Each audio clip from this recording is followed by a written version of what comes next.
Did the freeze-out game in 1985 really happen? This is a conspiracy that I've been wondering because I've done a lot of research and I've came to two conclusions. But before I start with the video, I'd like to say one thing. I just want to really say a massive thank you to all of you guys that have supported me on my return to YouTube. I really do appreciate it.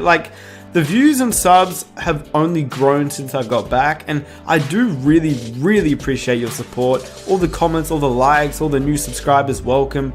I just want to say a massive thank you because it's made my life so much easier returning back to YouTube. Anyway, as we all know, Michael Jordan and Isiah Thomas have had a feud.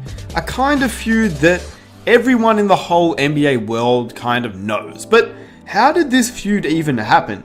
When was the beginning of the beef between these two legends? Well, apparently it all began in 1985, in what was called the freeze-out game. Okay, so what happened in his rookie All-Star game in Indiana, in Indianapolis?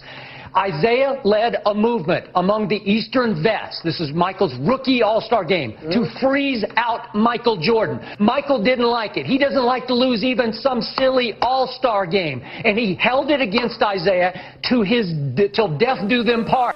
But did it really happen? Is this freeze-out game real? Or is it just something that was made up? Something that was hyped by the media and two, used by Jordan as a way to motivate himself, since we all know how competitive he really was, and he would use anything to motivate himself.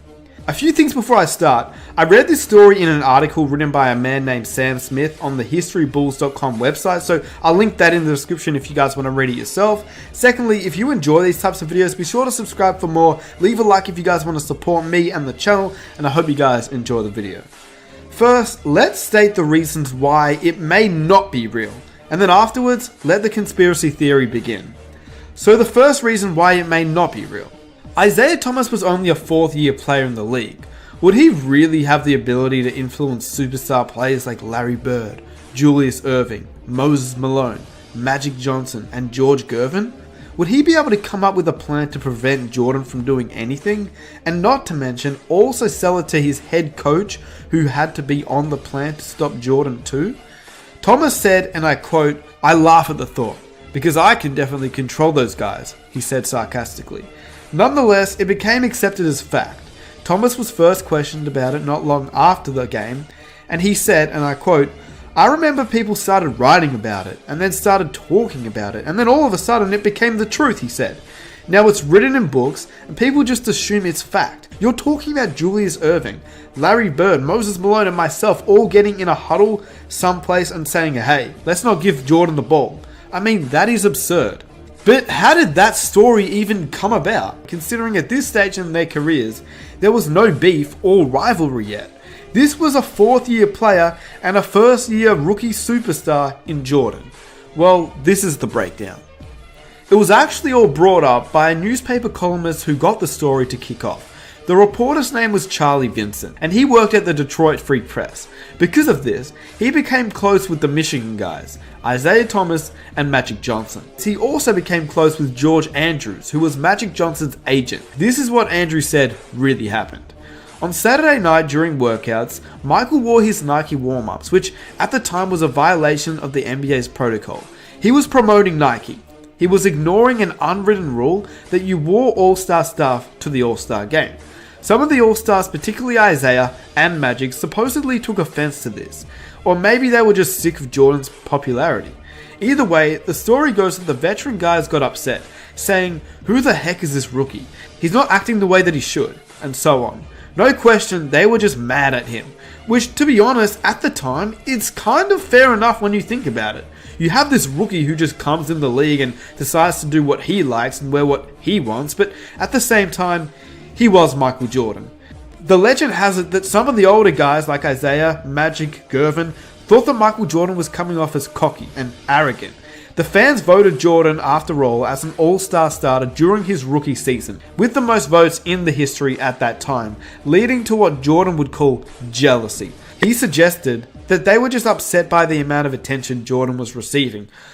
But I finally figured out as I got older that natural jealousy is a part of professional sports and any job. Mm-hmm. And I felt I skipped a lot of steps coming into the league. I didn't work my way up to the top. I skipped a lot of steps, and sometimes that creates some jealousies and just natural jealousies. Of course, today, it really wouldn't matter. You can wear anything you like. The dress code back then, though, was pretty straightforward. Everyone kind of wore the same thing, and he may have just rubbed them the wrong way. That's what Jordan believes as well. In an interview, he publicly stated that they were out to get him, and he truly believed at the time that there was a freeze-out conspiracy to not let him put on a show. Welcome back. When Michael Jordan entered the NBA in 1984, it was the league of Magic Johnson and Larry Bird. While it seems hard to imagine today, back then, Michael was often cast in the role of the outsider. It wasn't always fun, though, admittedly, with you and Magic and Isaiah. I'm talking about 1985. A lot of basketball fans are aware there was what they call the freeze-out. For some reason, Isaiah and Magic didn't necessarily like it, what you were doing on the court, and they decided to have their own little freeze of Michael Jordan, not to literally not let them be affected by you or for you to be a factor in the game. You were able to smooth it over the years, but initially it was difficult to get acceptance. It was tough because I was very confused. I didn't understand exactly what was going on. I didn't understand the reasoning.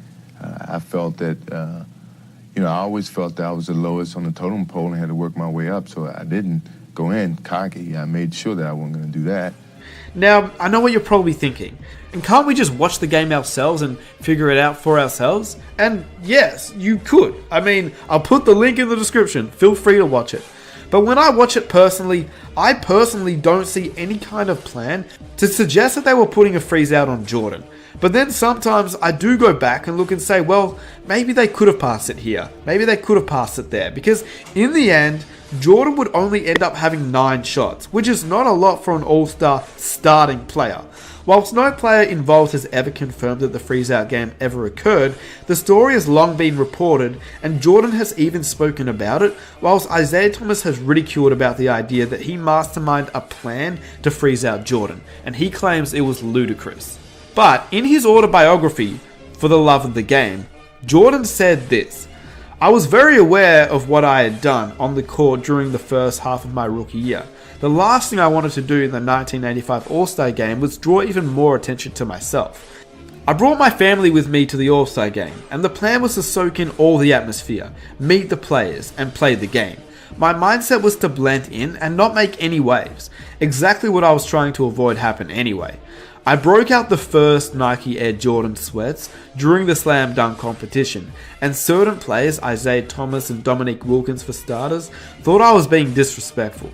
I thought I was doing Nike a favor. They'd invested so much in me, and I figured that wearing the warm-ups would just be good for the company. There were other incidents, if you want to call them that, where I was perceived one way when I was thinking the complete opposite. Someone said that I didn't say hello to Isaiah in an elevator. But there was a reason. I was in an elevator full of great players, and I was afraid to say anything. I didn't want to come off as being too confident, so I didn't say a word. The next day, I'm back in Chicago, and a reporter comes up to me after practice and tells me about the freeze-out. He said Isaiah, Gervin, and some other players were laughing about how they tried to embarrass me during the game by freezing me out or not giving me the ball. I didn't notice a thing, to tell you the truth, but that incident was one of my most painful experiences of my life up to that point. The next night, we played Detroit at home, and I played like I was possessed. And, well, he did. Here's the game. Jordan went for 49 points versus the Pistons in a game known as the Freeze-Out Revenge Game. So in the end, no one really knows what actually happened behind closed doors. Do you think that Isaiah Thomas had it out for Jordan and told his teammates not to let this young rookie just do whatever he wants? Do you think he really made a plan to prevent him, or do you think that there was just no plan at all? Jordan just didn't do that much during the All-Star game and blamed it on Isaiah and Magic later on. Jordan did state that he thought the freeze-out game initially occurred, but then recently during his Hall of Fame speech, he retracted that statement, saying that he was just happy to be there. Isaiah Thomas, Magic Johnson, George Gervin, now they say it was a so-called freeze-out in my rookie season. I wouldn't have never guessed, but you guys gave me the motivation to say, you know what? Evidently, I haven't proved enough to these guys. I got to prove to them that I deserve what I've gotten on this level. And no matter what people may have said, if it was a rumor, I never took it as truth. But you guys never froze me out because I was just happy to be there, no matter how you look at it. But something tells me that the look on Isaiah's face maybe suggests that he was part of a conspiracy to stop Jordan. Honestly, if you guys want to know my opinion, I believe when Jordan was playing, he used this as motivation, even if it wasn't true. He used it to fuel him, because Jordan would use anything for motivation, and knowing Jordan, we know he loves getting back at people who once crossed him. Now, on the flip side, I wouldn't put it past Isaiah to try to put Jordan back in his place. Plus the fact that Isaiah was probably a little jealous of Jordan.